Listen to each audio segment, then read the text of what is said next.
يا ذاكر الأصحاب كن متأدبا واعرف عظيم منازل الأصحاب.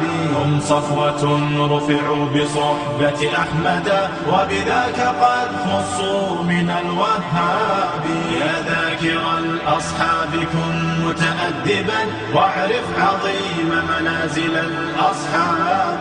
هم صفوة رفعوا بصحبة أحمد وبذاك قد خصوا من الوهاب. هم ناصروا المختار في تبليغه فجزاهم الرحمن خير ثواب.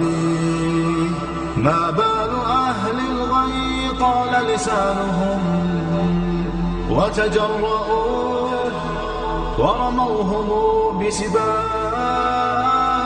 سبوا خيار الخلق من لهم العلا ولهم مقام في ذرى الأحساب.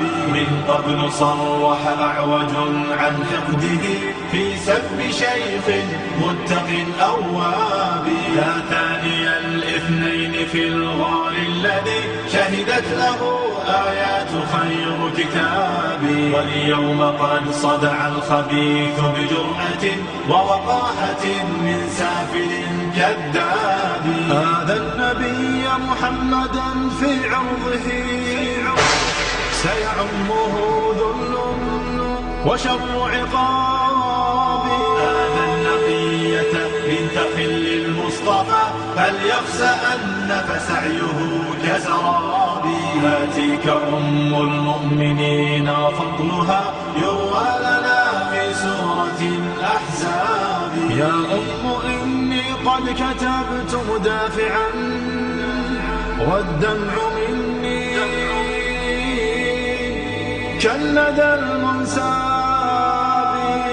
من ذاك يجرؤ أن ينال لسانه من زوج خير العجم